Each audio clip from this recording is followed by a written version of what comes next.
Para todo o planeta acesse www.líder87fm.com.br. Lembrando que a pergunta é se o que é que está faltando para ter um desenvolvimento sustentável na nossa região?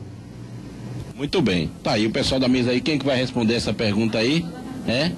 A alienação entre o sustentável e também o desenvolvimento econômico. Mas antes dessa pergunta, Dalmar, eu quero ver só o boa tarde logo aqui de Percato, tá aqui com a gente também, foi convidado, que ele teve no decorrer da semana participando do nosso programa Enfoque Geral, fez uma explanação que, diga-se de passagem, chamou a atenção de toda a comunidade, Percato.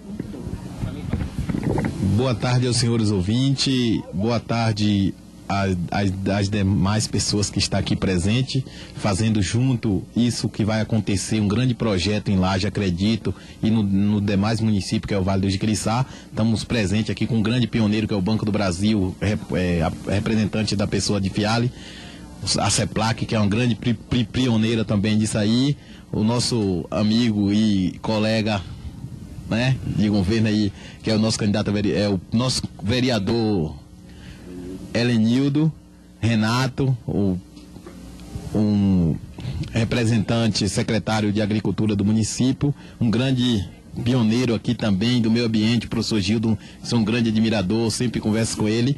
E você, Valmir, que foi assim, quando eu cheguei lá, que você disse, não, Percato, nós faz uma entrevista de 10 minutos.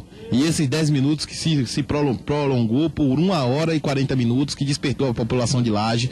Hoje eu tive conversando com várias pessoas, venho conversando no decorrer da semana com várias pessoas, a questão que foi tocada primeiro, a questão da embase dos esgotamentos que cai no rio do Vale do Jiquiriçá, que vem prejudicando o sistema do meio ambiente. Foi tocada essa questão. E aí o pessoal, por tocar na questão como a gente acende o palito de fósforo, aí o fogo, a chama se acendeu e a gente vê que hoje é um grande interesse da população de Laje pelo que está se passando pela falta d'água, a estiagem, e uma coisa abrange a outra. A gente tocou na questão do tratamento de água da população, como esse tratamento seria para o consumo da população. E aí o que valeu a pena nisso aí, vai valer a pena, que uma coisa puxou outra, que entrou a questão ambiental também. Essa semana eu estive conversando com um agricultor da zona rural e ele me disse, Percata, os pássaros estão morrendo com a questão do Roundup jogado nas margens. Isso aí é um grande também problema ao meio ambiente. Por quê? Porque esses pássaros, ele faz o plantio de sementes de um lugar para outro, e isso aí está sendo muito prejudicial. E acredito, Valmir, que com esse apoio da rádio, com apoio público, com apoio das autoridades, dos órgãos competentes, nós vamos fazer um trabalho bacana no Vale do Jiquiriçá, que isso futuramente vai sofrer um grande resultado da nossa população. Então aqui, para os senhores ouvintes, eu fico assim feliz de isso já estiver acontecendo, e quero pedir a todos que participem de modo geral, faça pergunta, que faça explanação, que isso aqui é uma semente que estamos plantando agora para colher um bom fruto lá na frente. Ok, lembrando que se a gente tivesse plantado essa semente há muito tempo atrás, ainda mais, professor Helenildo, a gente não estaria hoje lamentando a questão que o assunto, a polêmica maior, como o Dalmar falou, quando sentiu a falta da água, todo mundo começou a correr, mas agora já estão muito atrás, Mas respondendo a pergunta que veio do estúdio, Dalmar, fica à vontade. Forma sustentável. Quantos anos a gente ouve falar essa palavra sustentável? Tão bonita a palavra sustentável, Mas que na prática são pouquíssimas pessoas que botam em prática essa palavra sustentável, que é importante. A forma, ela falou como é a pergunta mesmo que estava... A economia com o sustentável. Você pode muito bem, Isso é coisas do século XIX, que pode muito bem se conviver com o meio ambiente sem tentar prejudicar. Pode muito bem. A questão é a ganância. A questão é a usura. É querer o mais, não importando o que é que vai acontecer depois no futuro. Então pode ser muito bem até esse equilíbrio entre você explorar a Mata Atlântica, ou explorar a Mata Virgem de forma sustentável, de forma que você explorar sem prejudicar.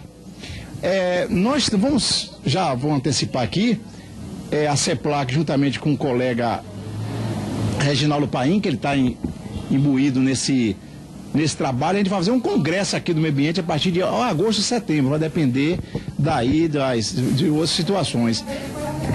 Lá já existe um trabalho de que se pode explorar muito bem a mata, tirar madeira, lá no sul, lá do sul, Floresta Azul, lá pro lado de Itabuna, Baixo Sul, de explorar madeira sem prejudicar o meio ambiente, mas de modo equilibrado, racional, sem usura. A questão é essa.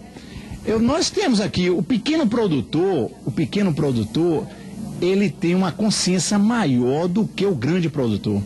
Nós vemos aí grandes produtores de áreas grandes, destruindo, rapaz, passando essa patrol com uma lâmina nas várzeas. Porque uma época como essa, ela não afunda, né? Porque ela está seca, passando. E você vê brotando, agonizando o olho d'água. O olho d'água agonizando, saindo.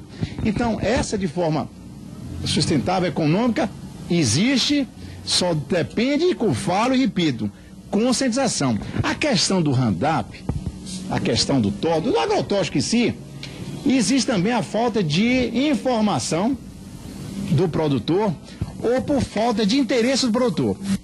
Aqui existe um órgão técnico chamado CEPLAC. O produtor pode muito bem, antes de se fazer qualquer aplicação de qualquer agrotóxico, nos procurar para a gente saber que tipo de praga, que tipo de doença e que tipo de erva daninha ele está atingindo a sua produção. E aí nós, dentro da técnica, dentro do raciocínio, nós vamos aí sim dar um receituário para ele de que forma ele pode usar esse medicamento. Esses defensivos agrícolas. O Roundup, dizem que o Roundup, a molécula do Roundup é semelhante à molécula do tordo. Ela leva de 60 a 100 anos para ela ser quebrada, gente. Pra você ter ideia. Imagine, existe uma área no Canadá, para ter uma ideia, uma área tamanho de Laje, em termos de 500 km², que virou um deserto. E o pessoal anda Roundup. Virou um deserto, 500 km é tamanho de Laje, gente. Virou um deserto, não se produz mais nada. E tem gente que tem a consciência de sabe, rapaz, ele plantando Roundup aqui não nasce mais nada. E isso aí vai infiltrando, o solo vai infiltrando, até as plantas que são beneficiadas serão prejudicadas futuramente. É a mesma coisa da queimada. A queimada facilita o produtor fazer a limpeza da área, porém, existe uma desvantagem muito grande. De princípio, as plantas são favorecidas pela queimada, pela cinza, né, que é o professor pode me ajudar aí, que é a parte química da cinza, que fugiu, tudo isso. Mas depois, os micro-organismos que existem no solo, que são responsáveis pela transformação da matéria bruta em matéria orgânica já decomposta para ser absorvida pela planta, são micro-organismos, não existe mais. Eles morrem até 40 centímetros pela alta temperatura. Então, as pessoas têm que ter essa consideração. Gente, antes de fazer, pergunte primeiro às pessoas que têm a tecnologia, que têm o conhecimento maior.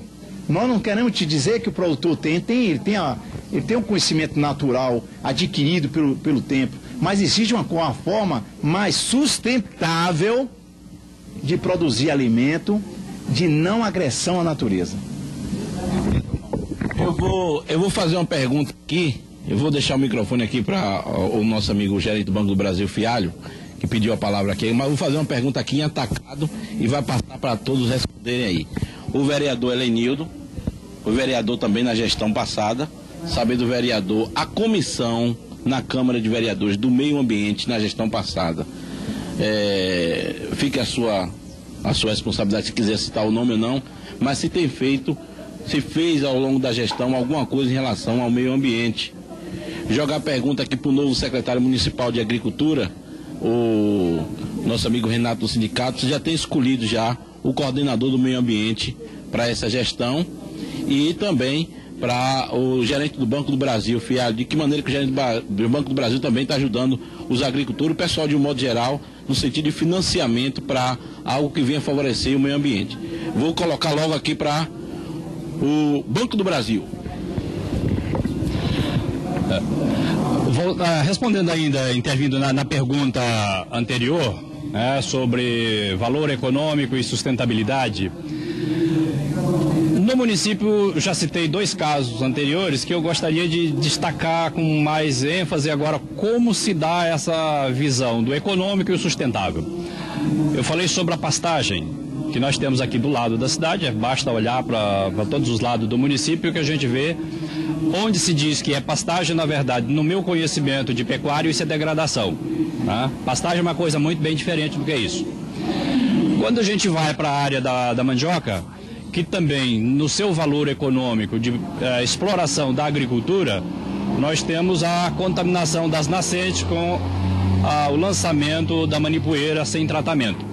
As duas coisas geram valor econômico se a gente inverter o lado da exploração.